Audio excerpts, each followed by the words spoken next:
എത്ര പെട്ടെന്നല്ലേ വേനൽക്കാലം മാറി മഴക്കാലമായത്.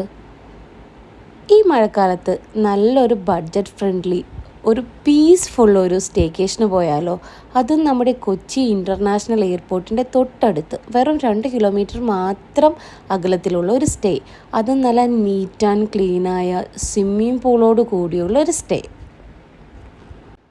ഈ റിസോർട്ടിനൊരു പ്രത്യേകതയുണ്ട്. എവിടെ തിരിഞ്ഞാലും നല്ല കുറേ ഫോട്ടോസ് എടുക്കാൻ വേണ്ടി പറ്റിയ ഓരോ കോർണേഴ്സുള്ള നല്ല അടിപൊളി സ്റ്റേ ആണിത്. ഇതായിരുന്നു ഞങ്ങൾ ഇന്ന് താമസിച്ച റൂം. അതും ഒരുപാട് ചെടികളെല്ലാം തിങ്ങി നിറഞ്ഞ് ഭയങ്കര പ്രൈവസി ആയിട്ട് നമുക്ക് താമസിക്കാൻ വേണ്ടി പറ്റിയ ഒരു നല്ല മനോഹരമായ റൂമിൻ്റെ ഒരു ഫ്രണ്ട് ഏരിയ ആണ്.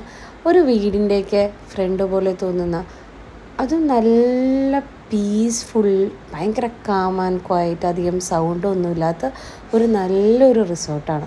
ഇതാണ് നമ്മുടെ ബെഡ്റൂം. നല്ല ഫ്ലോറൽ വർക്കൊക്കെ ഉള്ള ഭയങ്കര നീറ്റ് ക്ലീൻ ആയിട്ടുള്ളൊരു ഏരിയ ആണ്. ഇതാണ് നമ്മുടെ റൂം. പിന്നെ ഇതാണ് നമ്മുടെ വിശാലമായ ബാത്റൂം. ലൈഫൊന്ന് സ്റ്റക്കായി എന്ന് തോന്നുമ്പോൾ, ഒരു റീസ്റ്റാർട്ട് വേണമെന്ന് തോന്നുമ്പോൾ, ഇതുപോലുള്ള ഒരു സ്റ്റേക്കേഷന് പോകുമ്പോൾ നമ്മളെ തന്നെ ഒന്ന് റീസ്റ്റാർട്ട് ചെയ്ത് നമ്മുടെ മെൻ്റൽ ഹെൽത്തിനെ ഒന്ന് ബെറ്ററാക്കാൻ വേണ്ടി പറ്റും ഇതുപോലുള്ള സ്റ്റേ. ഇതുപോലുള്ള സ്ഥലങ്ങൾ എന്ന് പറയുമ്പോൾ ഭയങ്കര റെയറായിട്ട് കിട്ടുന്നതാണ്. അതുപോലെ മനോഹരമായ ആംബിയൻസും വളരെ ശാന്തിയും സമാധാനവും നിറഞ്ഞ ഒരു സ്ഥലമാണിത്. ഇത് വേറെ എവിടെയല്ല, നമ്മുടെ എറണാകുളം കൊച്ചി ഇൻ്റർനാഷണൽ എയർപോർട്ടിൻ്റെ അടുത്തുള്ള കോട്ടയ്ക്കൽ നേച്ചർ ഇൻ റിസോർട്ടാണ്.